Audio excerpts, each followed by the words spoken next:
sobre o pragmatismo de John Dewey em Artisan Experience. A ideia era fazer uma mesa temática aqui, com base numa cadeira que a gente fez, uma disciplina que a gente fez esse semestre com o Rogério, que era sobre William James. Então eu tentei conectar mais ou menos o livro Artisan Experience do Dewey, que eu já estava lendo, com o conteúdo que a gente teve nessa disciplina. E eu tive sorte que o Rogério falou bastante sobre o pensamento do James, então tem várias coisas aqui que estavam implícitas, mas que vão ficar mais claras depois da apresentação do professor. Bom, para o Dewey, o aspecto mais importante da arte é que ela gera uma experiência. Uma experiência é diferente de uma experiência ordinária, porque ela é algo completo em si mesmo, cujas partes se integram em direção à sua realização. Então, quando uma pessoa tem uma experiência, é bem claro o que veio antes e o que veio depois dela, não está misturada na nossa memória. O final de uma experiência é uma consumação, não é uma cessação. Então, por exemplo, se tu está vendo um filme e para no meio, tu tem uma cessação, tu não tem essa consumação completa da história. Mas se tu tem uma experiência completa, tu tem uma consumação. Então ele dá vários exemplos de coisas, de experiências que são experiências estéticas, mas não necessariamente artísticas. Por exemplo, aquela tempestade que eu passei quando eu estava atravessando o Atlântico, ou aquela refeição que eu fiz em Paris. Ou aqui, mais alguns exemplos, né? A conclusão de um jogo, ou de um trabalho, ou a descoberta científica, ou uma conclusão lógica. Tudo isso são experiências no sentido forte para o Dewey. Diferente das nossas experiências no cotidiano, que são, normalmente a gente está pensando em outras coisas. Tu está andando de ônibus, você não está prestando atenção no trajeto, está pensando no que tu vai fazer depois, o que tu comeu no almoço. Então, isso não são experiências no sentido que o Dewey quer dizer. Então, a característica principal da obra de arte é que ela possibilita que tu tenha uma experiência.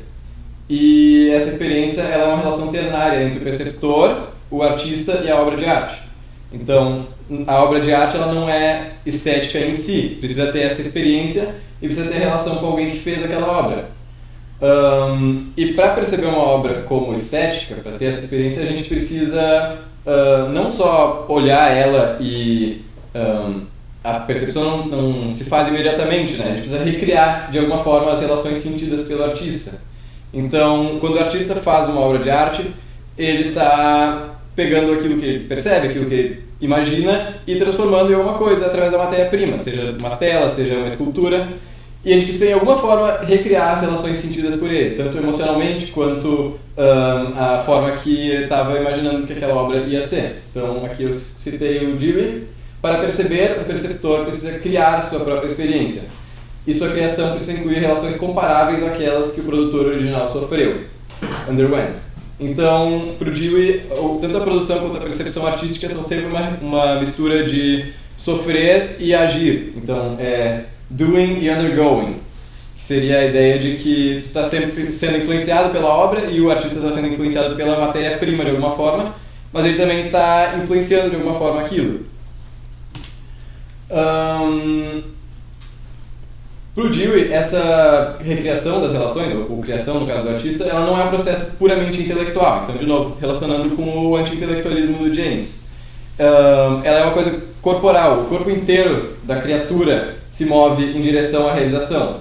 Citando o Dewey, quando manipulamos, nós tocamos e sentimos. Quando nós olhamos, nós vemos. Quando nós escutamos, nós ouvimos. Mão e olho, quando a experiência estética são instrumentos através dos quais a criatura inteira, movida e ativa em todo o processo, opera. Assim, a expressão é emocional e guiada por propósito. Então, não é uma coisa que simplesmente, o que seria muito pensado na época que o Dewey estava escrevendo, que o globo ocular percebe uma obra de arte, uma pintura, e depois o cérebro está processando aquilo e tendo uma experiência estética a partir daquilo. Não, é uma coisa que o corpo inteiro está se movimentando em direção a compreender aquela obra de arte. Outra coisa importante para o Dewey são as relações, que também é uma coisa que ele herda muito do James. O mais importante na experiência estética é compreender as relações entre as partes. Elas têm uma relação harmoniosa. Então, numa música, as notas que vêm antes influenciam as notas que vêm depois, e como tu entende as notas que vêm depois. E numa pintura, as cores de uma parte da pintura vão influenciar como as outras cores são percebidas. Por exemplo, quando tu quer representar o branco, tu às vezes pode usar o azul, dependendo da cor e da iluminação daquela obra. Então é nesse sentido que as coisas sempre têm que ser entendidas nas suas relações. Então, é só quando tomamos uma cena como um todo perceptual constituído por partes relacionadas que temos uma experiência estética. Outra coisa importante é que o que está representado é apreendido imediatamente como o próprio objeto. E isso permite que ele seja percebido emocionalmente como expressivo. O Dewey, de novo, está argumentando contra ideias muito comuns na época dele, que a ideia de que teria uma distinção entre a experiência estética e a artística. A estética seria o que é apreendido pelos órgãos sensoriais. Então, o nosso olho pode ter uma experiência estética de uma coisa que é agradável, uma junção de cores. Mas só vem depois, por algum tipo de síntese interna, a experiência artística. Mas para o Dewey não tem essa distinção. Para o Dewey, essa experiência ela vem completa desde o começo. Aqui fica evidente a herança jamesiana do Dewey, quando ele cita o James, mas também dá para mim, que já tinha lido principalmente, deu para ver claramente que mesmo a forma de pensar dele era muito parecida. Então, citando o Dewey, a psicologia que subjaz essa bifurcação foi explodida previamente por William James, quando ele apontou que há sentimentos diretos de tais relações como se, então, e, mas, de, com. E o James fala que ninguém jamais teve uma sensação simples por si própria. Então, esse aspecto relacional da obra de arte é muito importante para o Dewey. Aqui, então, só deixando claro, né, o James está argumentando contra a teoria que a experiência estética primária é de qualidades isoladas do sentido. Agora que eu vi que está incompleto esse slide, então... então vamos para as emoções. Outra coisa importante da criação da obra de arte é que ela exprime uma emoção. É uma metáfora que ele faz aqui com, por exemplo, o processo de exprimir azeite ou suco. Porque quando tu pega uma matéria-prima e tu transforma ela em algo diferente. E isso é diferente para ele de simplesmente despejar. Se tu despeja o azeite, tu está jogando ele fora. Isso é o que a gente faz quando a gente age por impulso. Por exemplo, se uma pessoa com raiva quebra alguma coisa, uma pessoa triste chora. Isso não é exprimir uma emoção para o James. Para o James seria pegar essa emoção e transformar ela em algo. Então, através dessa emoção, a gente faz um processo artístico e cria algo que tem esse sentido e que, de alguma forma, representa e exprime essa emoção. Então, isso também está relacionado com o James no que eu chamo de particularismo, mas não é necessariamente um particularismo, é mais a ideia de que cada pensamento, cada emoção tem que ser tomada como particular. Tanto para o Dewey como para o James, tu não pode dizer, por exemplo, o medo não é uma instância do medo universal, ou esse pensamento, o pensamento desse controle, não é uma instância de pensamento de controle que eu estou tendo aqui. Mas ao contrário, então quando eu estou pensando em controle, eu estou pensando o controle sobre a mesa. E eu nunca, se eu vou ter um pensamento do controle puro, eu estou só depois disso separando o controle. Não é o contrário que eu normalmente pensado, que o controle, que nem o professor falou eu vejo esse azul específico. É o contrário, esse azul ele sempre está sendo percebido em relação a outras partes da nossa percepção. Então, citando aqui o Dewey, nunca poderíamos falar de medo, mas só do medo deste automóvel particular que se aproxima, com todas as suas especificações de tempo e lugar. E o James, o pensamento não é de o baralho de cartas, ele é de o baralho de cartas está na mesa, um fenômeno subjetivo inteiramente diferente cujo objeto implica o baralho e cada uma das cartas nele, mas cuja constituição tem muito pouca semelhança com aquele do pensamento do baralho per se. Então isso é muito importante para o Dewey na ideia da expressão das emoções, porque cada obra de arte ela é uma emoção específica, ela não vai ser uma emoção genérica. Claro, tu não precisa ter exatamente a mesma emoção que a pessoa estava tendo naquele momento, mas ela teria que ser similar para tu ter aquela experiência estética. Para demonstrar isso melhor, ele usa esse exemplo dessa pintura da Noite Estrelada sobre o Ródano do Van Gogh. Numa carta para o irmão dele, o Van Gogh fala que queria capturar uma profunda desolação nessa pintura. E a gente pode descrever a cena, tanto o lugar real, que era onde o Van Gogh pintou, quanto essa imagem. Mas a gente nunca vai conseguir capturar exatamente o que está sendo expresso pela pintura. O único jeito de capturar isso, o sentido da pintura, só pode ser capturado na própria pintura. Então, o resultado da pintura não é somente a emoção de desolação do Van Gogh, nem a cena em si, mas sim uma expressão daquela situação específica. Aqui uma citação onde o Dewey deixa bem claro como é esse processo artístico para ele. Alguma afinidade sutil com a corrente da sua própria experiência, como uma criatura viva, causa linhas e cores a se arranjarem em um padrão e ritmo em vez de outro. A paixão que marca a observação vai com o desenvolvimento da nova forma. É da emoção distintivamente estética que nós falamos, mas ela não é independente de alguma emoção prévia que mexeu a experiência do artista. A última é renovada e recriada através da fusão com uma emoção pertencendo à visão do material esteticamente qualificado. Então, só algumas implicações mais abrangentes, talvez, da filosofia do Dewey, mais abrangentes do que apenas a arte, né? Em primeiro lugar, a concepção de experiência do Dewey rejeita dualismos. Então, ele rejeita, por exemplo, a distinção estrita entre emoção e racionalidade. Para ele, não é o caso que, quando a gente está sendo racional, a gente está agindo completamente livre de emoções, e também não é o caso que quando a gente está tendo uma emoção, a gente está sendo completamente irracional, né? Ele afirma que somente a psicologia que separou coisas que na realidade pertencem juntas, afirma que cientistas e filósofos pensam enquanto poetas seguem seus sentimentos. No caso aqui ele quer dizer poetas e artistas em geral, né? Então, para ele, o processo artístico é um processo de pensamento e é um processo inteligente, e o processo filosófico, no nosso caso aqui, ele é um processo que a gente segue muito um sentimento, a gente segue intuições, e isso tem bastante a ver também com o que a gente viu na disciplina do professor sobre o sentimento de racionalidade para o James, que é a ideia de que o sentimento de racionalidade para o James é o sentimento de que as coisas estão como elas deveriam ser, de que fazem sentido. Então é um sentimento que no final não dá para reduzir para um raciocínio lógico, puramente racional, né? Como eu tinha mencionado antes, ele também rejeita a ideia de que temos sensações simples que são posteriormente compreendidas em suas relações pelo intelecto. Para o Dewey, a nossa percepção é sempre de relações, e isso também é muito herdado do James. Além disso, a abordagem do Dewey é muito corporificada, como o James também apresenta antes. Não só tem uma distinção entre o que é agradável para os órgãos, não tem uma distinção entre o que é agradável para os órgãos sensíveis e para o intelecto, mas também o corpo inteiro que se move em direção ao objeto, então não é uma coisa meramente intelectual. Eu poderia ter falado muito mais coisa, mas eu quis manter breve, então eu me atentei só a esses pontos mais importantes. Aqui estão as referências, e muito obrigado.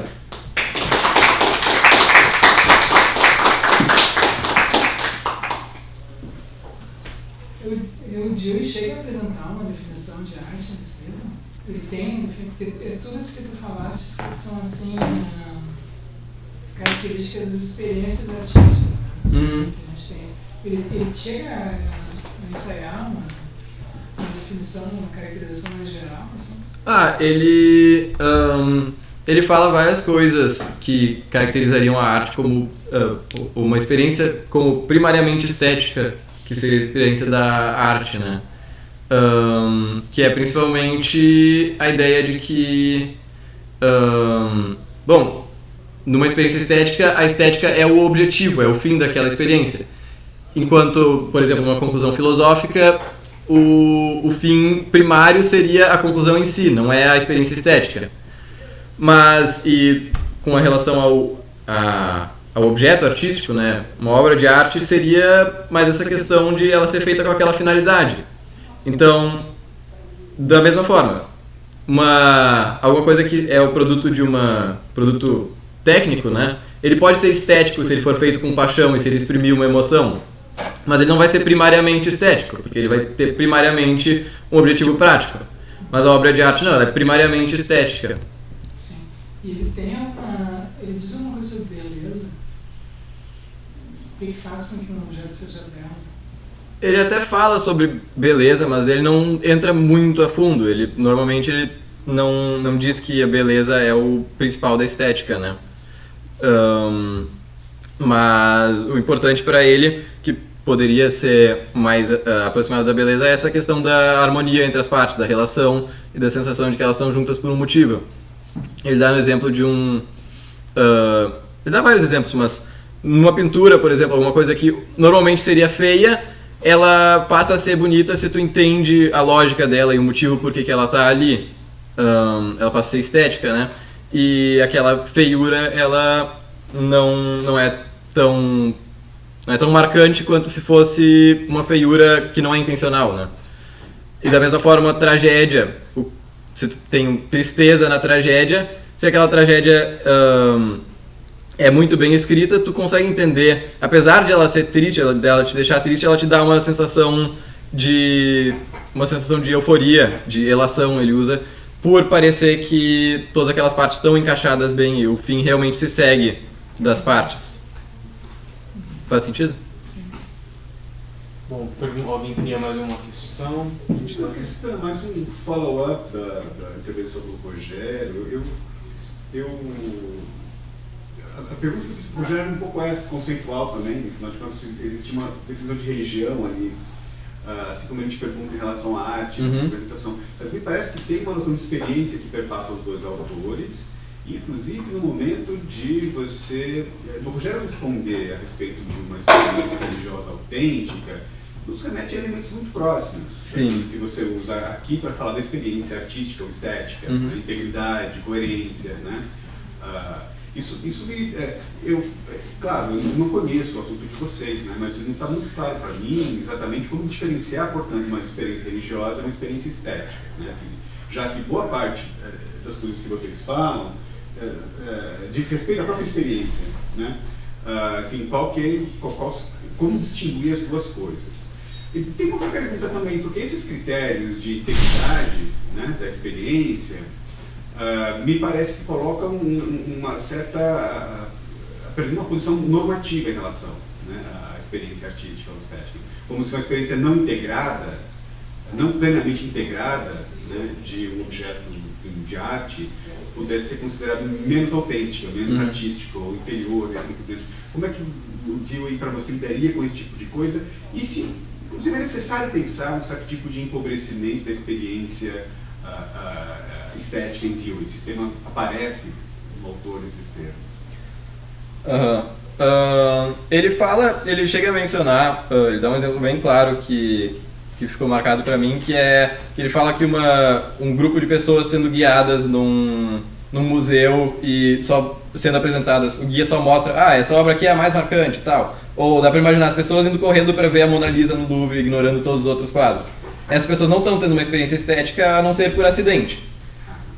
Então ele tem uma questão bem normativa no sentido de que talvez seja um pouco excessivamente exigente, daí é para dizer, né? E ele até tem outra parte que ele fala que se uma pessoa... Tu pode até entender a beleza ou apreciar uma obra, mas não ter a experiência estética porque tu não está, de fato, interagindo do jeito apropriado com aquilo. Então, eu acho que é um pouco excessivamente normativo e um pouco exigente demais, e daria para ter uma experiência estética, eu não diria enfraquecida, mas... daria para ter, na minha opinião, daria para ter outros requisitos também, porque eu acho que justamente, por exemplo, um exemplo bem pessoal meu, às vezes quando eu estou escutando uma música, quando eu quero prestar atenção numa música, eu acabo prestando atenção só em partes específicas dela, mas é justamente no momento que eu estou prestando atenção na música e estou fazendo outra coisa, que eu tenho uma sensação mais autêntica daquela música. Isso seria contrário ao que o Dewey fala, né?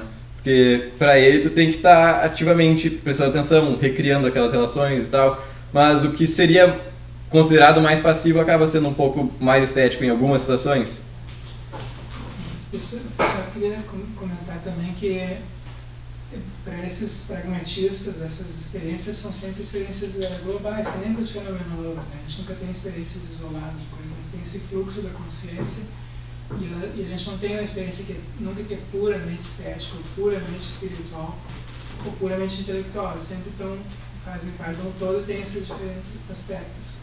Mas a experiência espiritual é uma experiência de algo invisível, que se apresenta como maximamente valioso e que não é necessariamente sensorial, embora ela possa se manifestar sensorialmente.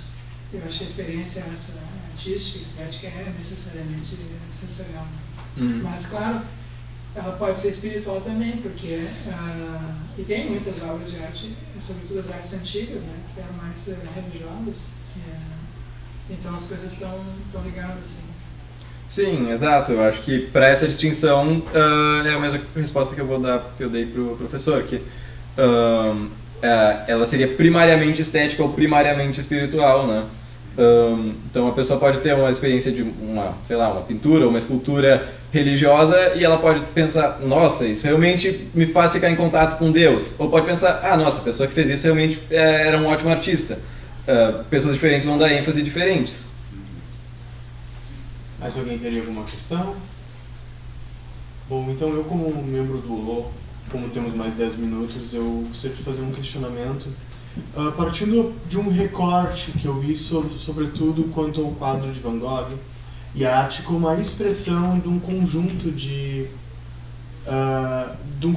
circunstâncias específicas conforme compreendidas através do intelecto por aquele que o sente.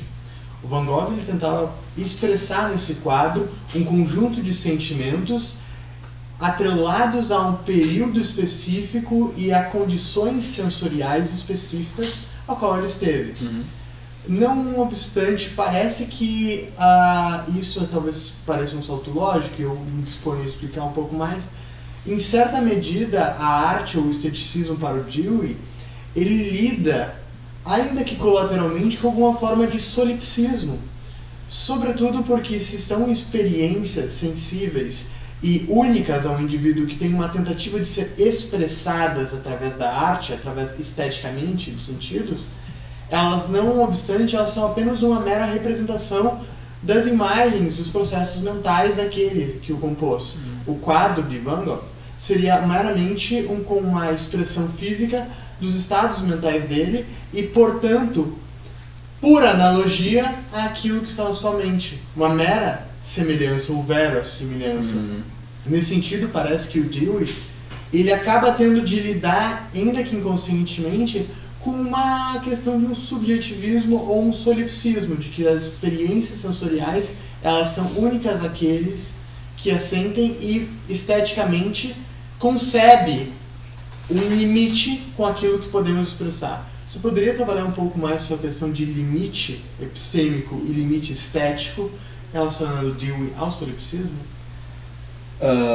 Bom, em primeiro lugar, eu acho que não é bem isso. Eu acho que, em parte, segue de uma imagem mental, de algo que o autor, o artista, está percebendo, mas a obra de arte é justamente é algo diferente disso. A obra de arte também, no caso, entre muitas aspas, a tela reage e age sobre a forma que o artista está trabalhando. Então, ela nunca vai ser exatamente como o artista queria desde o começo. Ele não está só imprimindo uma imagem mental na tela. Ele está justamente, ativamente, e como o Dewey fala, durante um período de gestação, criando aquela obra de arte.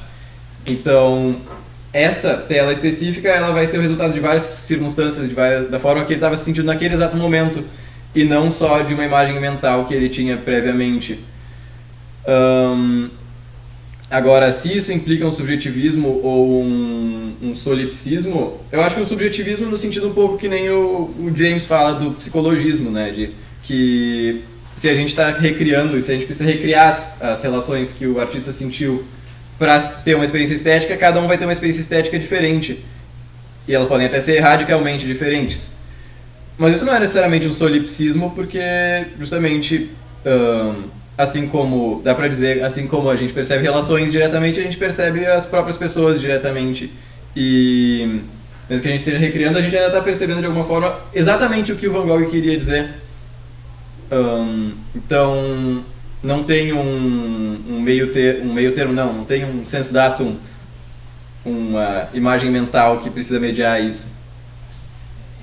Esses problemas de solipsismo, tu precisa ter uma concepção assim, tipo cartesiana do sujeito para isso se apresentar como um problema para ti, né? Precisa poder ver a tua subjetividade como estando essencialmente desligada de tudo mais, e tu infere que tem outras pessoas aqui nessa sala, tu infere que existe o mundo, né? Então pode ser que não exista, que tudo está sendo produzido pela minha mente, mas para tu poder cogitar essa possibilidade, tu tem que começar o raciocínio supondo que tu está isolado do mundo. E o ponto de partida do James, dos pragmatistas, é o contrário, é totalmente anti-cartesiano. Tu começa com a tua integração nesse mundo da experiência, e a ideia de uma subjetividade desligada é que é inferida. Então ele inverte, entende? Ele é um filósofo, esses filósofos são todos anti-cartesianos. Tu precisa ter um intelectualismo muito radicalizado para chegar no solipsismo. E se tu parte de uma concepção assim, tu parte do ponto de vista das experiências e não do self desengajado, imaginando, criando representações, não. Enfim, tem mais coisa que eu quero dizer sobre isso, mas essa é a linha geral, acho, da resposta que eles dariam, acho. Mais alguém tem alguma questão? Bom, por parte da comissão, agradecemos muitíssimo o trabalho do Sr. Henrique Stemmer, por gentileza.